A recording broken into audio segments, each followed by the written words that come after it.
ჩვენ ვირჩევთ ევროპას. ყველაფერი ევროკავშირის შესახებ. რა იცვლება და რა შეიცვლება ჩვენს ცხოვრებაში ევროკავშირთან დაახლოებით. ფაქტები, კომპეტენტური აზრი, მოვლენების ანალიზი. საქართველოს ისტორიული არჩევანი. მრავალფეროვანი ევროპა. ჩვენი გადაცემა თქვენი პარტნიორია. როგორ გავიდეთ ევროპულ ბაზარზე? რეკომენდაციები, სტანდარტები, რეგულაციები. ყოველ ორშაბათს და ხუთშაბათს. 18 საათსა და 15 წუთზე. ჩვენ ვირჩევთ ევროპას. ჩვენ ვირჩევთ ევროპას. რუსუდან ვაშაკიძესთან ერთად. Good afternoon.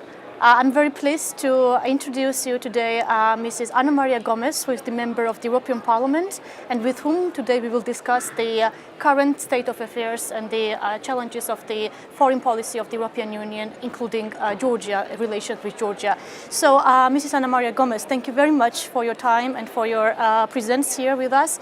And indeed, we can't really deny that the European Union now is facing arc of crisis. The assertiveness of the Russian Federation, the unfortunately never-ending war in Syria, Brexit, the populist surge, and now the US elections. From this bigger picture, maybe Georgia is not seen a very important player, but still the country is quite high on the EU agenda, and you are closely following this, and you are having here a great impact. So thank you very much again for your efforts. Let's start from the US elections. As US now is somewhat become kind of unpredictable, what EU could and should do to strengthen its security, and what may be the future of the Eastern Partnership policy and the European neighborhood policy in this regard? Well, we are all indeed very apprehensive about the developments in the US under an unpredictable presidency of Mr. Trump. But maybe one of the positive consequences of that is actually that Europeans will really have to start investing in their own security and defense. And that means also investing in strategic thinking about their own security and defense, apart from, of course, building up the capacities and the autonomy bases for that security and defense. And we had even today, we had a very interesting discussion here joining our Security and Defense Subcommittee and our Constitutional Affairs Committee, exactly to look into what we need to do. And we need to do it very fast. And as I say, now it will be Mr. Trump, whether he wants it or not, that the consequences will actually make us really concentrate on that. And that will have tremendous relevance for our neighborhood, and in particular for countries in our neighborhood that are as well in strategic positions, and I don't only mean geographically, but politically, as it is the case of Georgia. Georgia is a very relevant country because of the location, but as well because of its the path that Georgia has chosen to go European in every sense, in terms of its own governance, its own economic and political development. And therefore, in this context, I believe that countries like Georgia will be more and more relevant to all Europeans, and will be actually very interesting players in make us really think strategically about not just our own security and defense, but actually the collective security and defense in face of the threats that are there. And these threats have definitely increased with the U.S. elections results, because of the unpredictability of the new administration, because of what Mr. Trump himself, no matter how much he will moderate his instincts, but what it can already anticipate in terms of increased tensions in the world.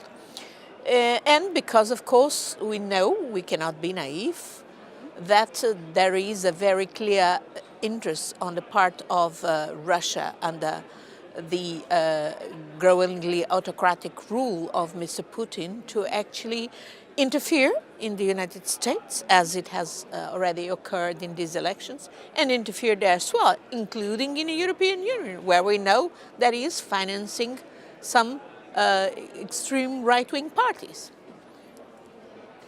And in this regard, I wanted to ask you your position towards Russian Federation, the EU's sanctionary policy. To what extent you agree or disagree, and what are the prospects of the EU-Russia relations in short-term and long-term? Yeah, I think that the sanctions have a reason. They're not there for no reason, and the reason is the aggression against Ukraine by Russia, and the violation of international treaties, such as the treaty for which Ukraine gave up the nuclear weapons. It's very serious, and as of course the continuing occupation of Ukraine, namely Crimea and parts of the Ukraine, such as the Donbass. The sanctions are only efficient if they are pursued in a consistent manner, and that I think the European governments have a lot to answer for. And if they hit those that actually take the decisions and spare the people. So in my opinion, the sanctions ought to be more targeted, namely against those in the oligarchy of Russia that are actually around Mr. Putin, supporting Mr. Putin, but could actually also feel the consequences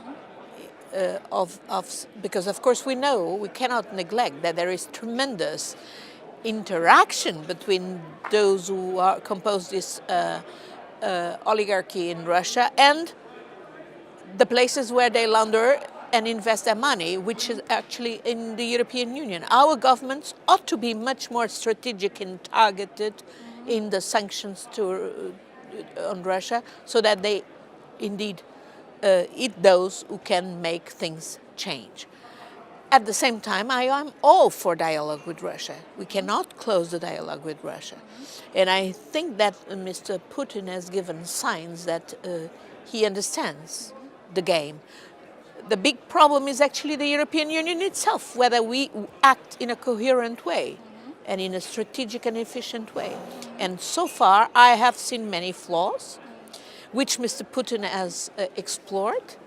But I believe that actually an unintended consequence of Mr. Trump being at the helm in the US could actually be that the Europeans understand that this is their absolute indispensable time to get their act together.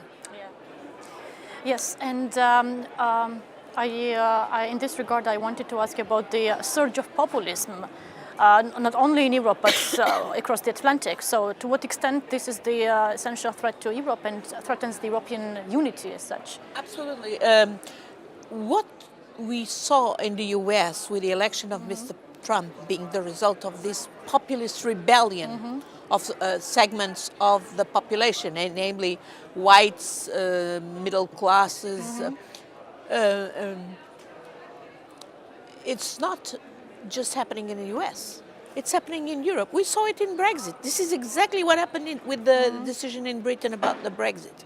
Of course, with these populist movements exploring all sorts of insecurity feeling and feelings of leftover of many, many people, middle classes, who feel left out by the globalization process, especially because this globalization process and it's not globalization in itself that is bad.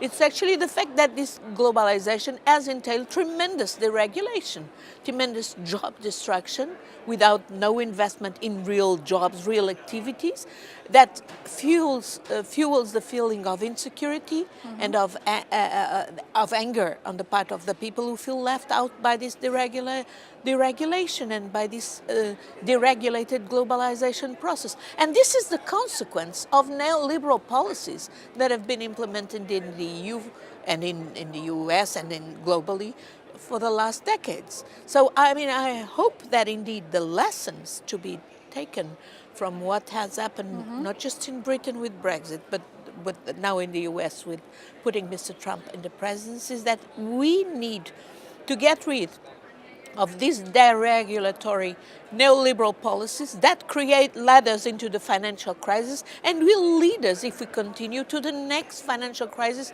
because nothing has really dramatically changed.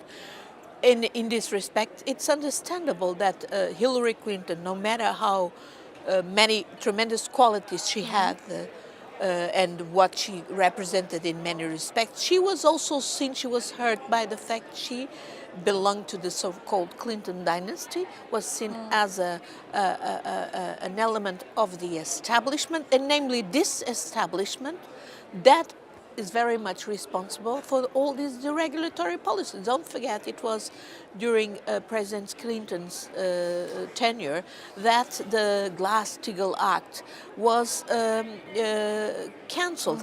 The Glass-Steagall Act was actually the one that prevented the investment bankings from being together with the retailing banking activities. This is a crucial question that must be reinforced. Ironically, Hillary Clinton had that proviso already in her program as a consequence of the agenda that she imported from Bernie Sanders. But she did not succeed in actually disassociating herself from that deregulatory leadership of her husband,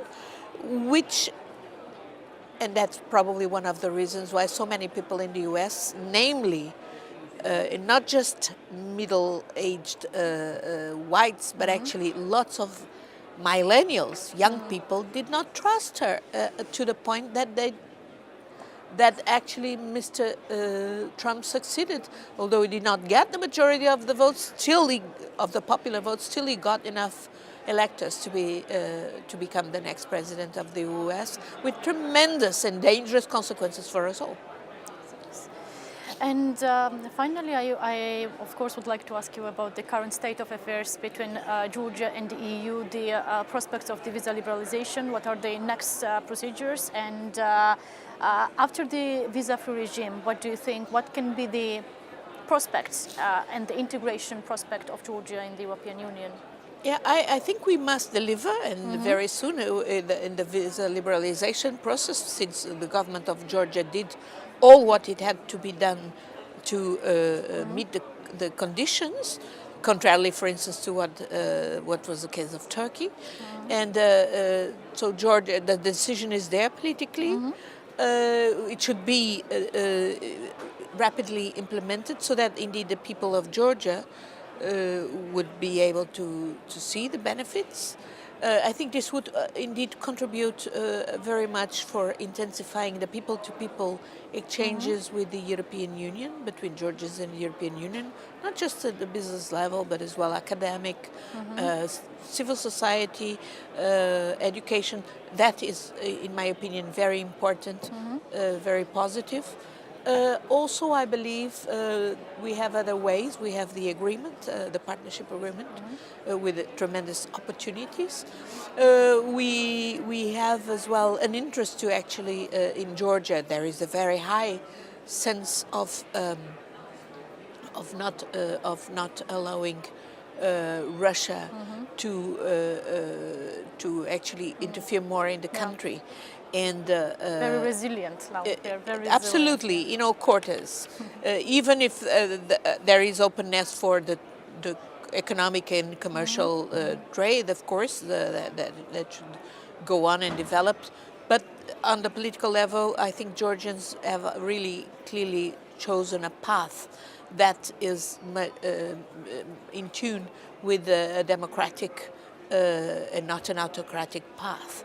And in that respect, I would say that interaction with Georgian parties is very important. Even more so that now the elections have shrunk the spectrum, the political spectrum represented in parliament. In my opinion, it will be very important to continue and intensify our relationship with all Georgian parties in the parliament, but as well outside the parliament.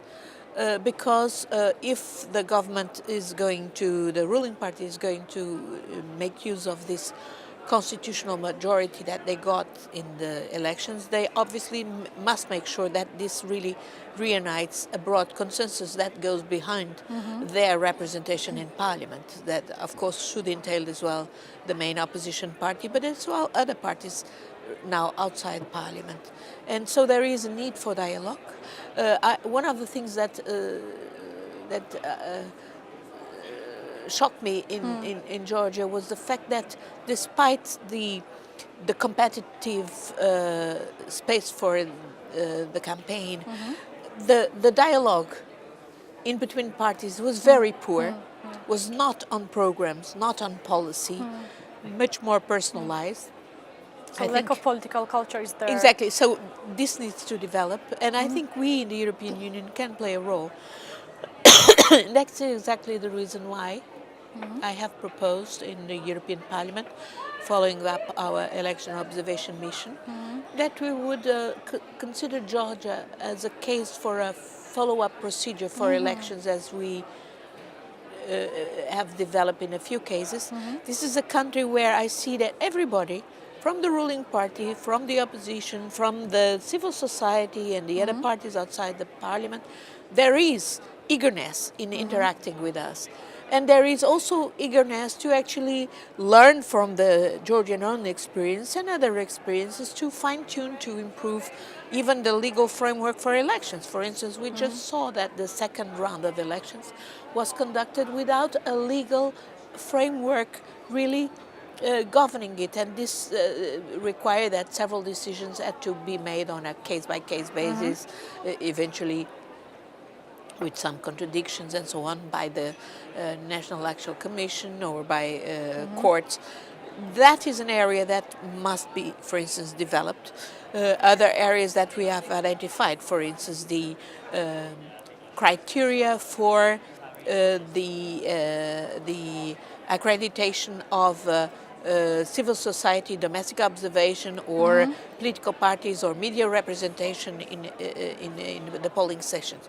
It's a very crucial question. We identified that overcrowding in the polling stations was a real problem, and overcrowding was not just cumbersome in terms of the the voting procedures, but it actually sometimes meant interference with the polling staff. And this is another area where, by exchanging experiences, by working with the Georgian authorities and political parties, can be improved. But I would say that the most important thing is indeed the real essential political dialogue that has to be established in Parliament and in the media, in the public space for discussing the politics and policy options. And the fact that you are in opposition today and you could be a government tomorrow, and vice versa. And you may disagree on a lot of things, but there will be certainly some crucial questions of national and patriotic interests where you are together and where you should be able to find common solutions and work out common solutions. So I think we could help. That's what we learn in each of our democratic processes in the EU. I mean, I come from Portugal. I lived under dictatorship. In the last 40 years, we've been learning democracy. This is not something that you learn overnight and that you change by just changing laws. It takes a practice, a democratic practice. And that is exactly, it takes a free media. It's a crucial question in Georgia. It takes indeed having this democratic space for discussion. And I think we in the European Parliament can assist by interacting with the Georgian interlocutors who are indeed available, willing, even eager to continue that process. So I'm confident.